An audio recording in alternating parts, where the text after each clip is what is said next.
Good morning बच्चों। कक्षा 10 में मैं कल आप लोगों को फ्यूचर इंडेफिनिट टेंस में जो है दो सेंटेंस पढ़ाया था, अफर्मेटिव और नेगेटिव सेंटेंस। आज इंट्रोगेटिव सेंटेंस है और इसकी पहचान मैंने बताया है आप लोगों को। जब हिंदी वाक्य के अंत में गा गी गे आते हैं तो ऐसे वाक्य इसमें होते हैं फ्यूचर इंडेफिनिट टेंस में। और पहला इसका नियम है इंट्रोगेटिव में, अगर क्या से प्रश्न पूछने वाला कार्य पहले हो रहा है तो सबसे पहले मॉडल वर्ब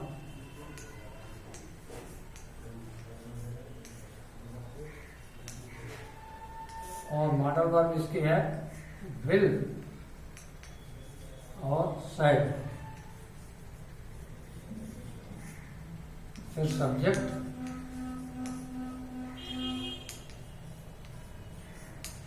और सब्जेक्ट के अनुसार प्रयोग होती है। अगर सब्जेक्ट जो है सेकंड पर्सन और थर्ड पर्सन में है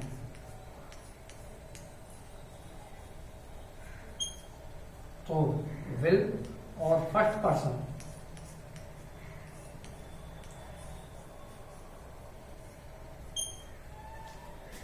फर्स्ट पर्सन कर्ता के साथ शैल का प्रयोग होता है और सेकंड और थर्ड पर्सन कर्ता के साथ विल का प्रयोग। फिर मेन वर्ब का फर्स्ट पार्ट, फिर ऑब्जेक्ट और अंत में क्वेश्चन मार्क, ये ऑटोमेटिक चेंज जिसको कहते हैं। जैसे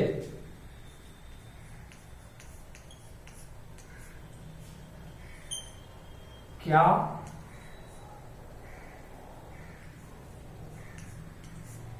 वह घर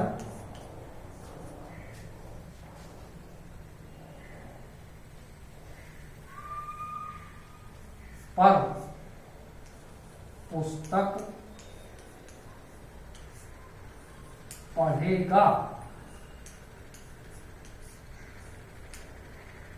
देखो वह है इसलिए विल ही रीड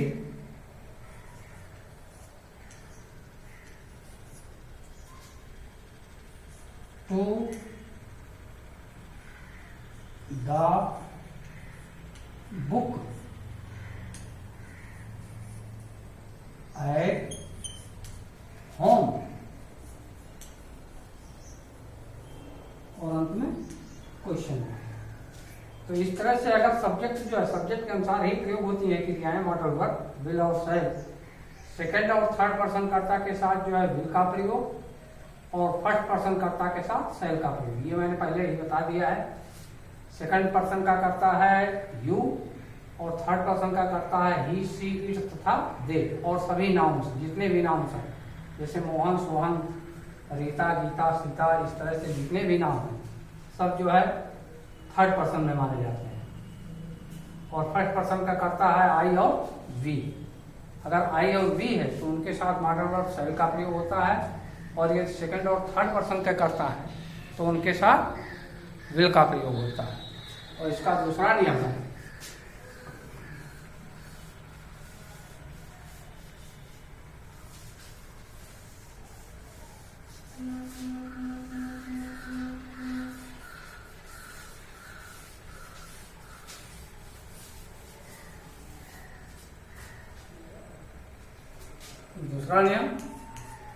जब WH के शब्द वाक्य के बीच में हो, वाक्य के बीच में हो, बीच में हो, बताओ वाक्य किसमें हो, फ्यूचर इंडेफिनिट टेंस में। तो सबसे पहले यहाँ WH के शब्द, WH के शब्द उसकी जो भी अंग्रेजी आती है वो लिखेंगे और ये स्मॉल लेटर में हो जाएगा। विल और शैल किसमें, स्मॉल लेटर में,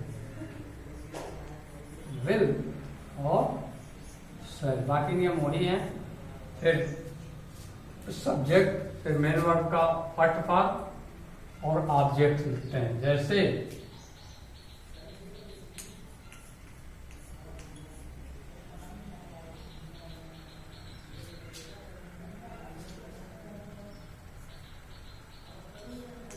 किसान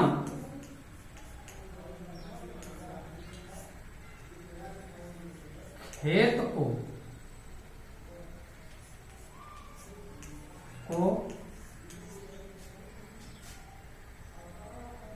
कल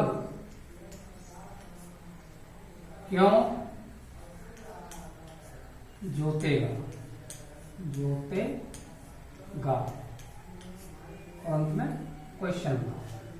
तो यहां क्यों की अंग्रेजी why will the farmer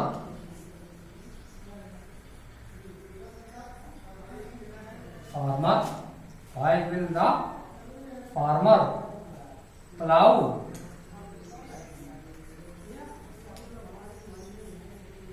to the field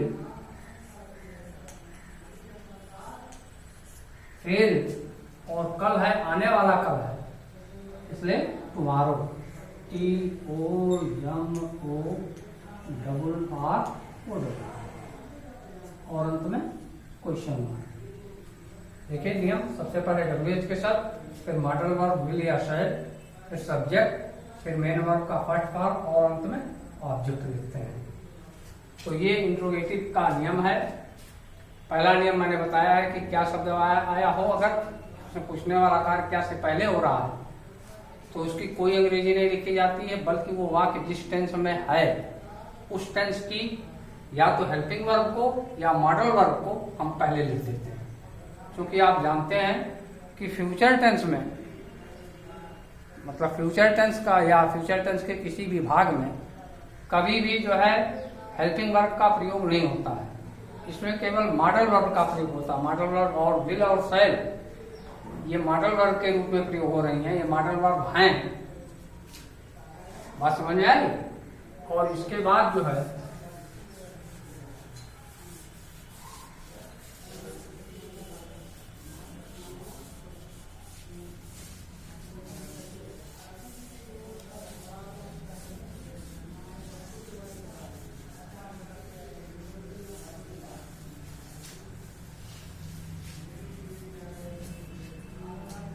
इसका चौथा सेंटेंस है इंट्रोगेटिव नेगेटिव सेंटेंस।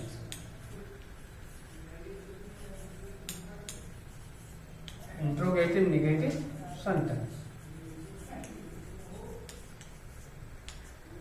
तो इंट्रोगेटिव नेगेटिव सेंटेंस में देखिए इसका पहला नियम क्या है? जब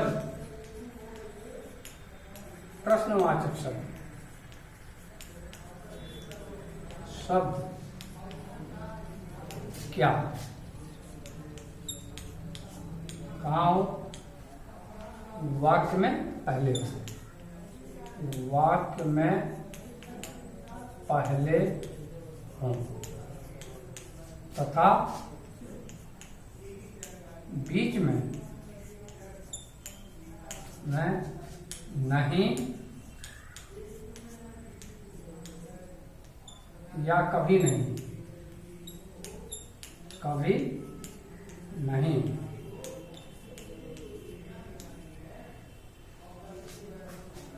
के प्रयोग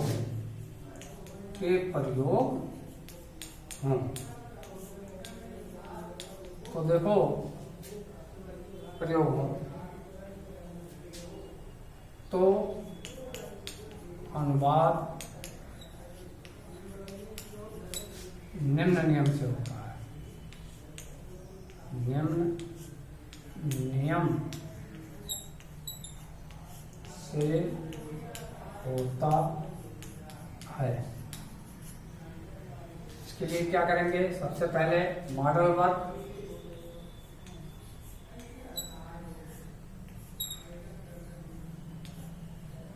और इसकी मॉडल वर्ब है विल और शैल। विल और शैल, फिर सब्जेक्ट,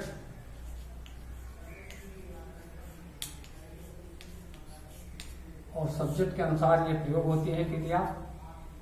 मॉडल वर्ब, सेकेंड और थर्ड पर्सन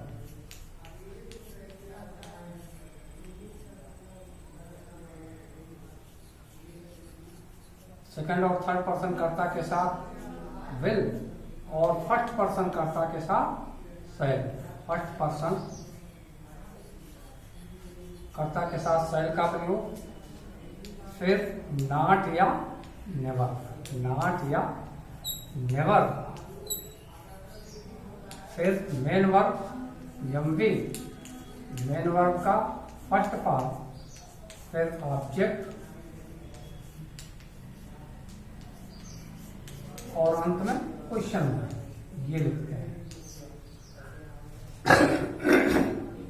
बात समझ में आई?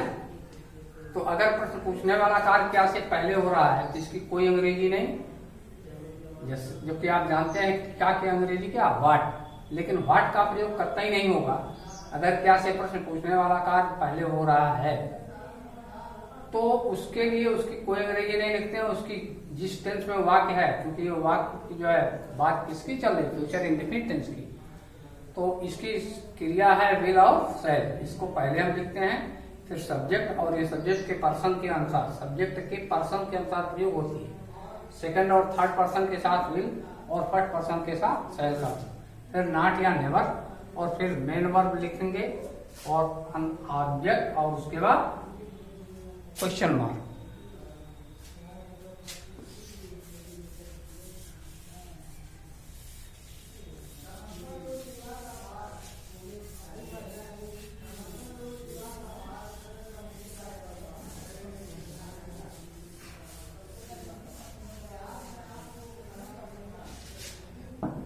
जैसे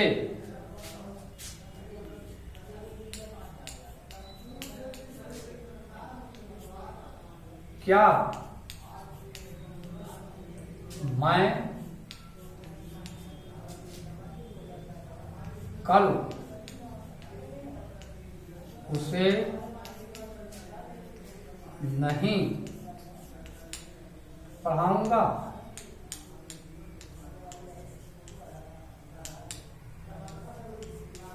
और अंत में क्वेश्चन मार्क।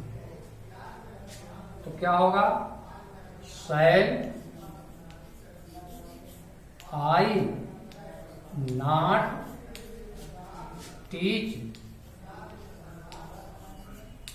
हिम, और कल की टुमारो।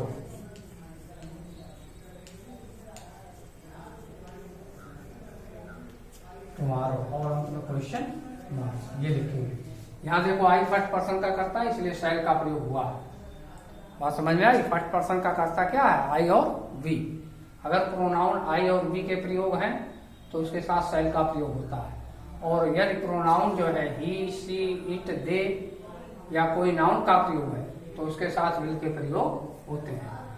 उसके बाद जो है दूसरा नियम इसका,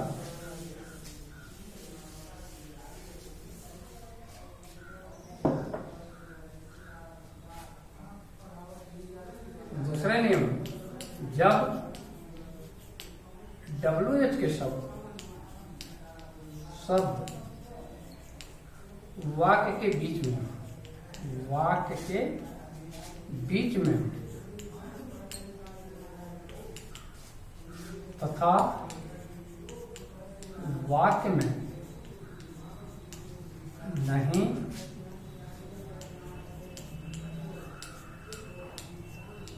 या कभी नहीं, कभी नहीं के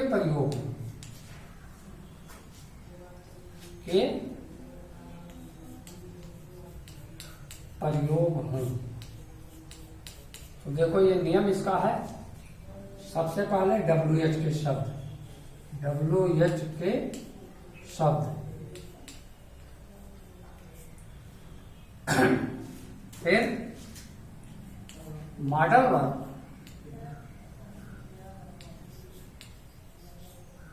मॉडल वर्ब, और मॉडल वर्ब उसकी है विल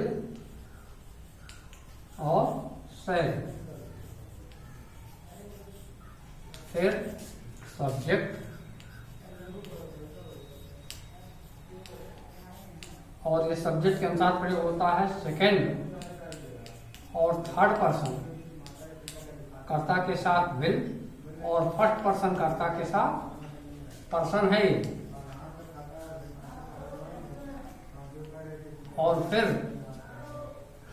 नहीं भी हो नॉट या नेवर, फिर मेन वर्ब का फर्स्ट फॉर्म, फिर ऑब्जेक्ट और अंत में क्वेश्चन ये लिखेंगे। जैसे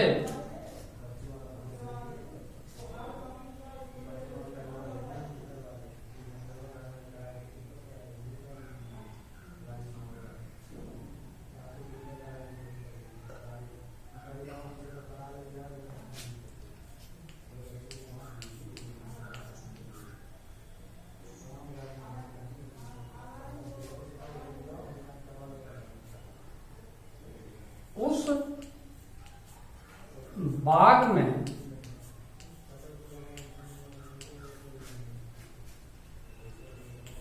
कितने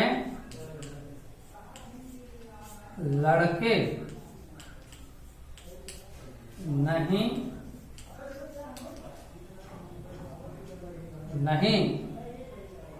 जाएंगे और अंत में क्वेश्चन। तो यहाँ देखो कितने हैं और इसके साथ इसका इंटेंडेंट लड़के हैं, तो how many, HOW, how many boys will not go in that garden, GARDEN और अंत में क्वेश्चन मार्क। कहने का मेरा आशय ये है कि अगर प्रश्न पूछने वाला कार्य जो है WH के शब्द से वाक्य के बीच में हो रहा है और मना करने का भी कार्य हो रहा है, तो सबसे पहले WH के शब्द और फिर मॉडल वर्ब, फिर सब्जेक्ट और फिर नॉट या नेवर, फिर मेन वर्ब और अंत में ऑब्जेक्ट लिखते हैं। और चूंकि आपको मैंने बताया है बहुत पहले भी कि अगर वाक्य में how many, how much, whose या व्हिच के प्रयोग हैं तो ये प्रायः जो है बिना सब्जेक्ट के प्रयोग होते हैं और ऐसी स्थिति में उसका जो अटेंडेंट नाउन है उसके साथ जो नाउन चिपका हुआ होता है उसको हम उसके साथ रखते हैं। इसको आप अलग नहीं कर सकते। कितने लड़के आया है नाउन है, कॉमन नाउन है ना लड़के, और ये जो है हाउ मेनी के साथ आप इसको अलग नहीं कर सकते। अगर हाउ मेनी और वाइल को कहीं दूसरी जगह करोगे तो ये सेंटेंस गलत हो जाएगा। इस तरह से आपका ये फ्यूचर इंडेफिनिट टेंस आज खत्म हो गया और बाकी अब कल शुरू किया जाएगा फिर।